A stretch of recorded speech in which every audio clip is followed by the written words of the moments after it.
So you've got a code P2646 or P2647. Check engine lights come on. You were likely going down the road and now the car won't accelerate past 2,800 RPMs. You may have thought you blew the engine up, etc., and now you just can't drive faster than 55 miles an hour. Well, we've got that problem solved basically in all ways, and I'm going to give you the three main causes of it. All right, we'll go in most likely to least likely. Most likely for all of these is oil. So either oil pressure, or it doesn't have enough oil in it, or it has the wrong viscosity oil in it. So number one is oil. Number two, and this is the main cause that I see with all of them, is water intrusion, and we'll go more into that in this video, what water intrusion means. And then the third thing would actually be the spool valve solenoid itself, but generally speaking, it doesn't go bad unless it's coked up with oil. In other words, it's stopped up, or it's been waterboarded by the vehicle itself, and water intrusion has destroyed one of the sensors and corroded the plugs. Well, we'll go through all that in this video. So the three things would be water intrusion is the most common, oil pressure is second, and then third would be the actual spool valve itself. Stay tuned. We'll go through all those things in this video in depth. So we're going to talk about oil first. A very common oil that oil change places want to put you in is 0W20 and a full synthetic. They want you to run that, and that's kind of what they sell the most of. It has become the go-to oil for everything. Well, if you know on your element, the cap calls for 5W20, not 020. So if you've gotten your oil changed and they put 020 in it, that needs to be taken out and changed, and a real Honda filter, not a fake Wix or any other thing, put a real Honda filter on it and change that out. That's one of the biggest causes I see, and this is true for not only the Element, but for a CRV, 02 to on, as long as they use the K24. Same with a Honda Accord, same engine. Same with a Civic Si and an RSX Type S. That's because they all use the same spool valve solenoid that the Element does. But they don't always have the same problem. But when we're talking about oil, we'll go into that deeper here in a minute about water and why they're different, why the Element is different. 020 garbage, we don't want that. So toss that aside. 520 is what it calls for, and if you have a low mileage motor under 160,000, 5W20 is fine. However, because of grades of oil and likeliness of getting bad oil, I always recommend upgrading to 5W30. If you've had the light come on, a long time ago there was a TSB that came out, multiple manufacturers around 02, 3, 4. I'm going to cite two of them. One is a Dodge one. They came out with the Dodge Intrepid. It had a 2.7 V6 in it. It had a real problem with coking up the inside of the engine, specifically at the snout of the crankshaft, which would then either put too much weight on the crank and it would shear the front off, or would break the timing chain and blow the motor up. I saw many of those engines go bad with 60 to 80,000 miles on them. But I met one man who had 381,000 miles on his, and I asked him, well, how many motors have you put in it? And he said, this is the first motor, and it doesn't use any oil. And then he saw my face and he said, oh, you're wondering what's going on. And so he educated me. He was a technician at Dodge in 03, bought that car brand new for his wife, and about 6 months in, they came out with a TSB that said, supplement 1 quart of oil for a quart of F-type transmission fluid. Now that was for a Dodge. So that sent me, I'd learned that a long time ago. So they kind of sent me down a thought process, and I was looking through TSBs and talking to some master techs, and I found a tech that was a technician in 04, 20 years ago. And he said, yeah, there was a TSB that came out about these specific K24s, that if they had an oil pressure issue, you need to clean it out. So supplement, and the TSB read this, so it's gone now. The TSB read this way, 4 quarts of 5W20 or 5W30, as we've just shown you here. And then supplement half a quart with ATF transmission fluid, specifically Mercon 3. And this is Dexron Mercon 3 right here. Any of them will work, but a half a quart of this and then 4 quarts of oil, because our K24s hold 4.5 quarts of oil. So if you have the issue, 5W30, half a quart of transmission fluid. Now, if it's never been done before, you've never really cleaned the engine out, or it really looks kind of caked up dirty when you look down into the oil fill hole, You should replace the screens on the spool valve solenoid. That's on the back of the engine, on the head. And then there's a front screen right down on the cylinder head. And we're going to show you a picture of that here in a minute when we raise the hood. You should replace those two screens and buy them from Honda. Now, if you're thinking, well, maybe my spool valve is bad too, I'll just go ahead and buy one of those as well. You'll see that the Dorman part or any of the other aftermarket parts that are available, they're much cheaper than a factory Honda. But I'm here to tell you, I've removed and actually installed many of those in the past. They don't work. The Dorman part or the aftermarket part, not just to call Dorman parts out because I buy a lot of things from Dorman. They generally sell good parts. For this specific issue, the oil pressure switch they put on top of that spool valve solenoid, it doesn't react well. It doesn't act well with these engines, and it doesn't work right. You end up with the same issue 2-3 months later down the road. So if you're replacing the spool valve, buy the Honda part. Let me rephrase that in a different way. Buy the Honda part. And I say that because if you look through any of the forums, if you look through any of the vast arrays of knowledge that we have for elements and other cords and CRVs, the K24 engine, all of them say the same thing. Buy the Honda part when it comes to the spool valve. Now, if you did have a further issue with that oil, the P2646 still coming on, there's one other solution. And that is to run Rotella T 10W30. Now you might be saying, well, 10W30 is way too thick of an oil for a K24 or a 4-cylinder. I know that this works and it doesn't cause leaks because I've run it for years and years and years on our turbo race engines. So I wasn't afraid to try this, but however, because my engine was very coked up on the inside, I coupled it with the half quart of Mercon Dextron 3, 4 quarts of Rotella T 10W30. Now you might ask, well, 10W30, why didn't you just do 5W30? Well, they don't offer 530. They have a 540, and that is too thick. So I went for the 10W30, and I can tell you through 3 oil changes, no extra leaks. It runs like a song, and it's actually much cleaner on the inside. I will be switching at the next oil change to 5W30, just straight 5W30. So all that being said, we're going to go under the hood, and I'm going to show you a few things of where these things are located. And then we'll talk about water intrusion, which is a separate thing, but still related to oil pressure. So here we are under the hood, and what we're looking at right down in here, that is one of the oil screens. See that 10mm bolt that's directly in front of my index finger? There's another one below it. So in order to change that screen, which is a serviceable part, it has to be serviced over time. That little screen gets clogged up when the engine's gunked up. You have to remove the power steering pump here, and then there's a bracket right there. You have to remove that. Sometimes you have to take this engine mount loose right here. So 2 10mm bolts, the screen is about $12 to $15 at the dealership. Don't buy it elsewhere because they tear. But simple to put on, or you can clean that one out, but it may clog up again. So I usually replace them or could leak after you pull it out. The other screen is the gasket located right there. We're looking, looks like a film can right there, right here. That's the spool valve solenoid there. You've got 2 plugs. You've got that one right there, which is the oil pressure switch, and this one here, which is actually the VTEC solenoid switch. Again, if you replace that, use a Honda part. Do not use an aftermarket part. It will not work properly. There is also a screen behind it with a seal.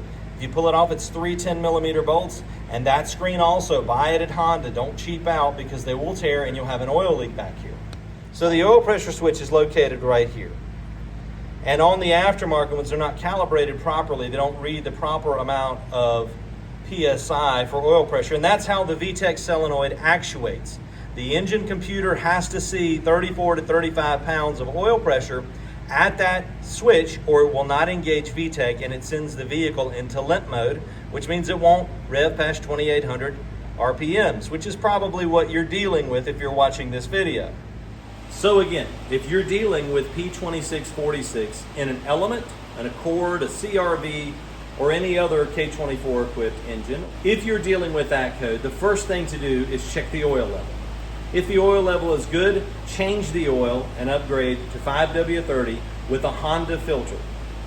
If that doesn't do it, change the screens in the front and the rear that we showed you, and then add a half a quart of ATF3 to a new oil change. So that's 4 quarts of 5W30 conventional with 1/2 quart of ATF Dextron Mercuron 3. That's the first place to start. So you've heard me speak of this thing, water intrusion. Water intrusion, and when it heavily rains, sometimes these go into limp mode. So the first place that water can intrude the engine bay, and when I say intrude, I mean it pours in and pours right onto the top of the sensor, which we looked at right there. It pours in on the top of that sensor and basically waterlogs it. And then the sensor cannot read properly because it's waterlogged. Now you might be seeing, wow, what is this South Carolina tag doing here? We'll go into that. That was what I had in the car.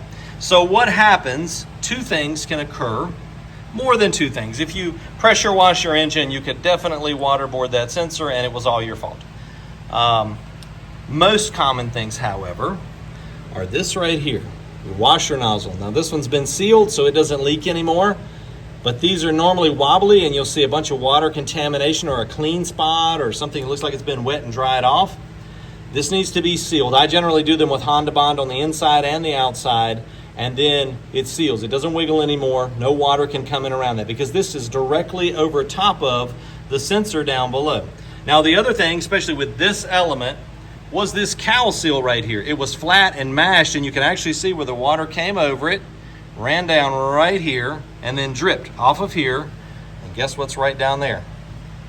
The oil pressure switch on the top of the solenoid. And this one has a brand new Honda spool valve on it, which kind of cracked me up because we had a problem after putting a brand new spool valve on it, which sent me to all of the forums to figure out, number 1 cause is oil. The wrong oil, not enough oil, or the engine's clogged up on the inside, and don't use motor flush, use transmission fluid because it's oil with detergent in it. That's what the red coloration is detergent in the oil. So once you get past the oil stage, then it's the water intrusion stage. And we look at this right here, make sure that's sealed. This cowl seal is cheap. It's 20 bucks at Honda, still available for an Element. You should replace it if you've had a water intrusion problem. But then I went a step further. And there is a 10 millimeter nut right here. There's a stud sticking down. So I took a 10 millimeter nut, M6, screwed it on there, and then put a bend in this so that it would shed water away. And I've never had the problem actually since doing that. Now the next stage after that, after this has been waterlogged so many times, the plugs down there need replacing because they're corroded. So if you're this deep into the video, then you're really annoyed with the code P2646. You've tried changing your oil, put a new spool valve on it, you put new screens on it, maybe you sealed the nozzle, you bought one of the license tags that we offer. That South Carolina one is actually the one that came on this car. We'll have new ones coming out with a QR code for this video and also a nice design that is very Element-esque. For all Element owners. But if you made it this far in the video, then you're probably fed up with the code. You're ready to junk the car because I've seen many of them at the salvage yard thrown away because someone put a couple $1,000s into this code and it never got solved. So we're going to show you what the next step is. So you put a new solenoid from Honda on it, you put new screens, you change the oil. You've been running 530 or 1030 with a 1/2 quart of ATF in it. It's clean, but you still keep getting the code and there's an issue. And it's this right here. You might be thinking, well, it's the oil pressure switch. No. What happens is, and I'm going to pull this boot back. We actually have these boots here that go over them to protect. What happens is water runs in the back of this, all right? And the fix at Honda now is to take Honda Bond and force it into the connector in the back, flip it around, and then put dielectric grease in this side, which both of those things are good things. Honda Bond on the back of this is a good thing. Dielectric grease on the inside of this is a good thing. However, if you didn't clean out the corrosion that has formed down inside of here and added some type of connectivity polymer, which is what we do when we fix this code, then it's still going to come back eventually. So what we offer is, so this is a junkyard one off of an Accord. The Accords don't suffer from water intrusion, neither do the CRVs, and neither do the Civic SI or RSX Type S. They have the same spool valve on them. That's why I keep mentioning those. It's the same spool valve on those, but they don't suffer from this issue of water intrusion like the Element does. Theirs is always oil related. So that's why when you read about it, the first place everyone says to go is oil, because on those vehicles, it's always oil related. However, on an Element, it's generally oil or water related. So what we sell is this connector by itself without the wiring, brand new. You can still get these. We don't buy them from Honda because they're not available from Honda, but if you need one, contact us. Classic Automotive NC, we can get these. They're not cheap at all, but we can get them brand new, and they are Honda, or the original manufacturer for Honda, marked as such. So we can get those. Now, to go a step further, you can go to the junkyard if you're like me and you're frugal. You can buy this, get this off of an Accord. It's the same thing. Any basically 03 to 7 Accord is identical. On up, the CRV, same. You can get it, get a pigtail. We have these boots. You can slip up over it, or you can Honda bond on the back, or you can do both. Doesn't matter. It's a tight fit here, though. Then you clean this up inside with contact cleaner. Then you're going to add a connectivity polymer. That's what we do. Put some dielectric grease in there. Solder or butt connect these in to your old, same color wires, so it makes it easy. And then stick this on. What happens with the water intrusion is the water runs down the wiring or right on the top of it and puddles on the top of this connector. It filters through the connector, corrodes these up, and then if it's bad enough, it goes down the spades in the connector of the oil pressure switch, and a single small bubble of water gets into that pressure switch. And because it's a diaphragm type switch, oil pressure can no longer push it up to make contact because there's water on top of it and it can't make contact. And that's the issue with water intrusion. It's either corrosion here in this specific one, or water contaminates that pressure switch and the pressure switch cannot function properly. That's why sometimes people have to change the whole thing out. Now, I have dried them out before with a heat gun and some time. That's how I fixed the one on the car here. It was a brand new one, and I'm like, man, I got to buy a brand new one. Also, I don't specifically like changing just the oil pressure switch. It has a specific O-ring you have to buy from Honda to go on it. It is expensive at $100, and then the O-ring separate. However, they generally leak oil when you change that pressure switch. That's just been my experience. Maybe you've experienced something different, so great. If you can get them to go on and not leak, awesome, do that. However, I have had to replace the whole spool valve. So the end-all be-all is to replace these two connectors and then clean them, dielectric grease and a connectivity polymer on the inside, Honda bond on the back of them, both of them, wire them in, plug them up, new solenoid, and then we're going to go back to the car here. Then you're going to keep the water from ever getting to it by putting the plate there. I know it looks kind of goofy, all right? We're going to make it look better. It won't be a South Carolina tag. You'll see. You'll like it. It'll be Element-esque. But that keeps the water off of it forever. When I say end-all be-all fix, it's solved. It could be oil related, which is very popular with all of the other models and with the Element as well. Especially if you just went and got an oil change and 10, 20, 30, 40, 50 miles later, boom, P2646. They put too thin oil in it. When I say we have it solved, it's either oil. You could have a bad spool valve solenoid. That's completely possible. Completely possible. Buy a Honda part, replace it with a Honda part. Or, more likely, you've had water intrusion at some time. All Elements suffer from this because the cowl seal goes flat. The nozzles are not sealed, so they leak. I have yet to find an Element that I couldn't fix this on. The only ones that don't fix, all right, and this is the end test, so we're to sort of the end of the thing here. The last two things that it could be. Literally, that you don't have any oil pressure, all right? So if I went through all of these things and it still came on, I'm going to pull that oil pressure switch, put my oil pressure tester down in there, check for oil pressure. That's actually not a great place to check because the passage that goes to the spool valve solenoid could be clogged up. Either way, you got to check oil pressure. You could do it on the back of the block as well. Check oil pressure. If it isn't reaching the threshold, meaning that at idle you have less than 10 pounds, maybe 8 pounds, so you're in the 5-6 pound range, which should throw the light on, okay? So if your oil light is flickering at idle, okay, you have an oil pressure problem. So that's one end-all be-all. The other end-all be-all and I have yet to see this one, but it is a possibility that the PCM could be bad. It could be bad. The wiring to the solenoid could be bad. However, extremely unlikely. Unless someone's been back there, butchering around, messing around with the harness. Maybe they pulled it off one time and yanked it and stretched the wire. That's a possibility. Really no way to know that unless you actually test voltage back there and test resistance. But it could be, again, it could be low oil pressure, end all be all, or it could be a bad PCM or bad wiring.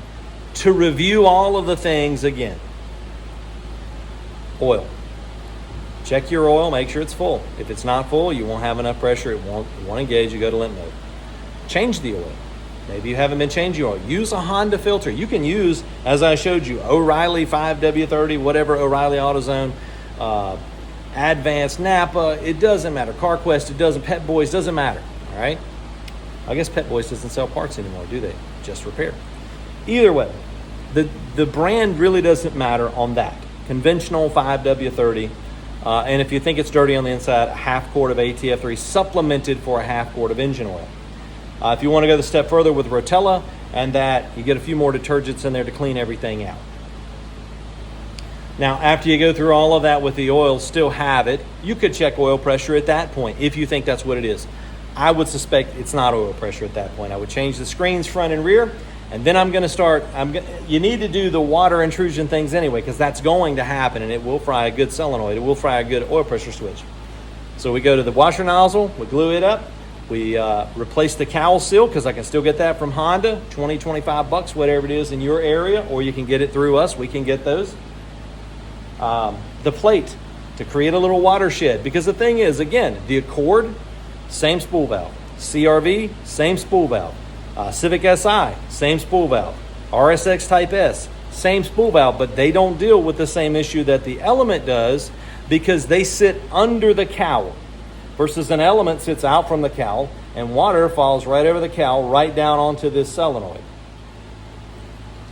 That's why we deal with this as Element owners. So do the water intrusion things. If you have to, go as far as the plugs and replacing the whole spool valve. Replace the plugs. I do recommend putting a connectivity polymer in them. That's not readily available to everyone. You can contact us if you want more information on that. Dielectric grease, Honda Bond the back of that thing. Get it watertight. You can do the boots that we do. We have those available. Or can put you to where you can get them if you want to replace it with a brand new connector. We can put you on to where to get those. All of that to say, P2646 is pretty much solved. And a solve, even if it was low oil pressure, that's solved. It's low oil pressure because your engine's worn out. A PCM being bad, that's a solve. Or the wiring being bad. Those are the end of the road solves. All of that being said, you may have been down the road of spending $1,000 or $2,000 at a shop trying to fix this problem. If you're local to North Carolina, we're glad to help you. Classic Automotive NC, you can find us on Facebook or Instagram. We'd love to help you. Reach out, send a message. I usually respond same day, same hour most of the time, maybe even same minute if I'm on my phone or near my phone and don't have my hands in some greasy car. All that being said, reach out if you need help. Hopefully this will help you. And if you tell your mechanic, hey, this is what I want to do, a lot of them are going to say, no, I'm not putting 5W30 because it calls for 520. I'm not putting conventional because synthetic is better. Thumbs up, great. Go somewhere that will actually change the oil to what you're asking them to do. Most of them will thumb their nose up to the Rotella. I've been a mechanic for 25 years. It's working great. It's working really great, cleaning the inside of my engine, doing exactly what I need to do. I'm not going to run it forever. I'm going to dial it back to 530. That's just me. However, if you have questions about this, feel free to reach out. I've seen a lot of different problems arise. Generally, on an Element, they all come from water intrusion. The Accord CRV and other two vehicles, Type S, RSX, and an SI Civic, they're generally oil related, and the screens front and rear are clogged, or they're dirty on the inside, or the oil's not been changed properly like it should have. But all of that with the oil, make sure you use a Honda filter and not a Wix or something that you got from the store. The Honda filters are cheap enough. They're not much more expensive at all. So again, reach out. We'll help you if we can. Be glad to help you. But this is the solve for P2646. One of those three things is going to solve it. Hope this helps you out, and I hope you have a great day.